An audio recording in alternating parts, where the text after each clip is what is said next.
Alright, so in this video I want to do a tier list of skincare. So basically, there's a lot of confusing products, there's a lot of scams, especially in the women's department. And so in this video, hopefully you're going to be less confused about skincare after you watch this tier list. So that being said, let's start. I want to start with the topical collagen. This one goes into raw meat category.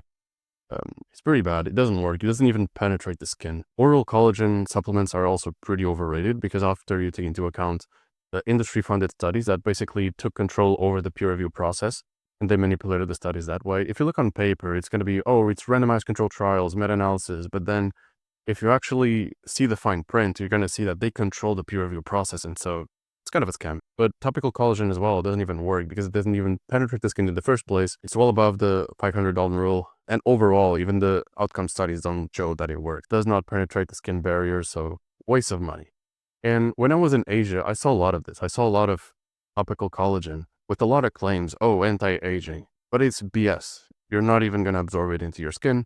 Just a waste of money in general. So it goes into raw meat here. Next one, salicylic acid. This one, I think I'm going to put into great tier. If you have acne, a salicylic acid serum is probably going to be perhaps S tier. But overall, it's a pretty good ingredient, especially if you have acne. But if you don't, I wouldn't use it. So it's still a great ingredient with pretty good outcomes when it comes to acne patients. So I'm going to put this one here. Not in a cleanser because a cleanser it's only on your skin for a few seconds. But if you have a serum or a cream that you can use, for example, in the morning, it's going to be a net positive if you have acne, and the results are pretty decent in the clinical trials. Next one, moisturizer. This one's complicated. So do I think it's essential? Yes, if you use certain things that dry your skin out, like things that actually work, like actives that actually work, they usually tend to dry out your skin, so you're probably gonna need a moisturizer. But overall, it's not gonna change your skin that much. You're not gonna see insane improvements. Just your skin's gonna feel better. It's not gonna feel dry.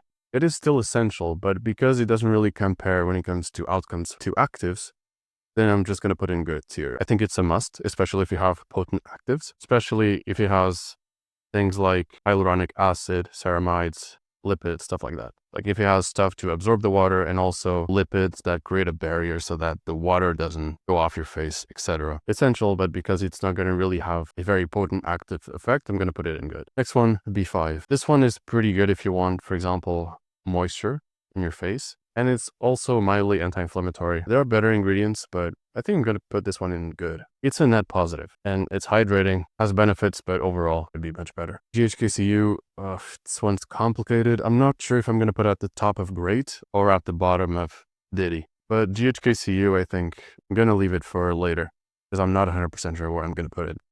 SPF, obviously, Diddy tier. This is probably going to be the top of this tier list. Yes, there are actives that are really potent, but long-term skin aging, SPF is going to be the best one. Next up, tretinoin, also Diddy tier, of course, and you do need a prescription for it, which I guess is good and bad. You can think, oh, it's terrible that I need a prescription.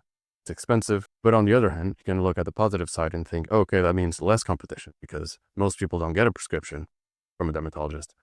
So tretinoin goes to Diddy tier. The outcomes are insane. It's amazing if you have acne. And even if you don't have acne, I still think you should use it because it has insane anti-aging benefits. Next one, retinol. This is the cope version of tretinoin.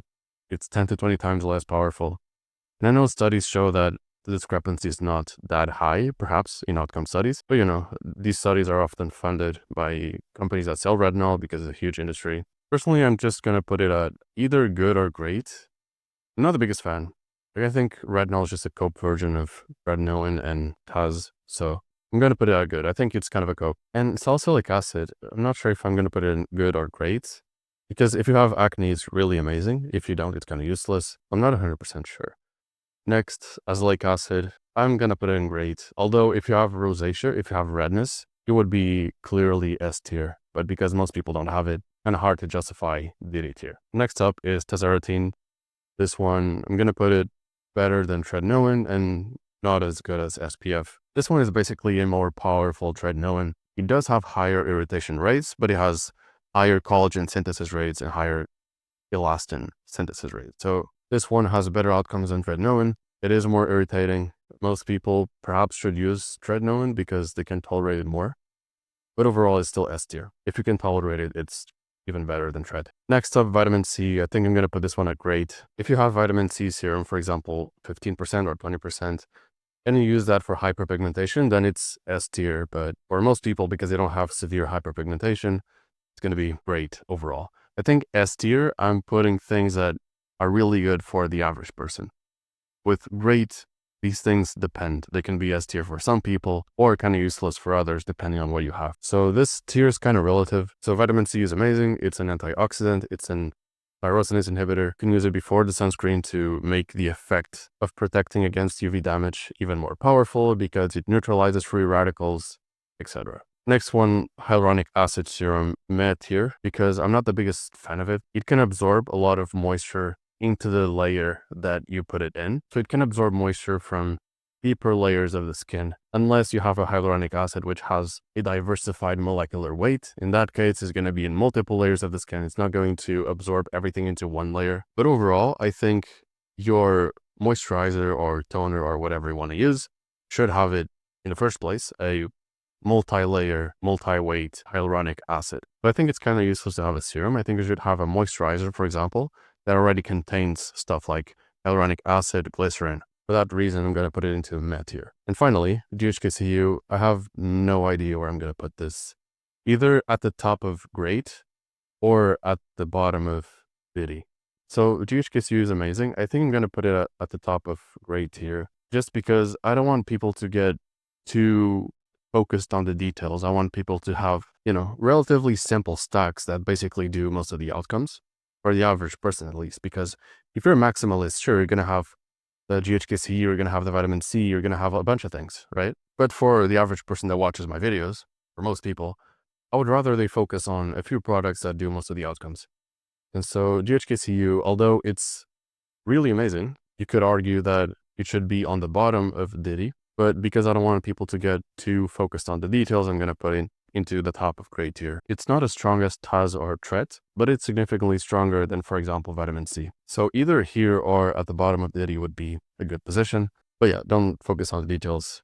That should not be the priority. The priority should be to avoid UV damage and also to repair UV damage. That should be your priority because the sun is by far the biggest predictor of visual skin aging. And yeah, I think that's my tier list. Obviously, it's going to be a bit subjective. Some people are going to think, oh, you should have put GHKCU at Diddy tier. And you could argue, oh, moisturizer should be higher, or B5 should be higher, or retinol should be higher.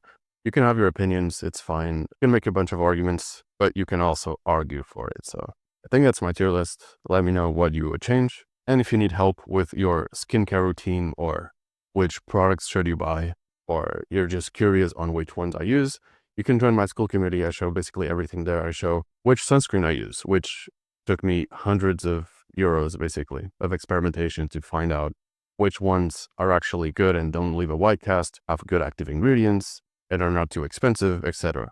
I also show which actives I use.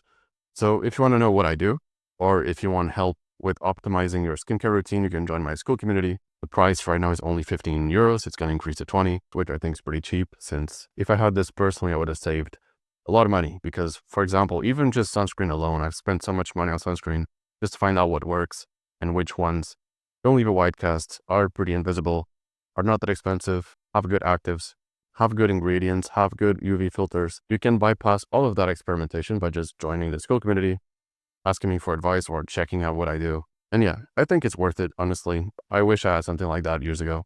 But that being said, that's my tier list, and thanks for watching.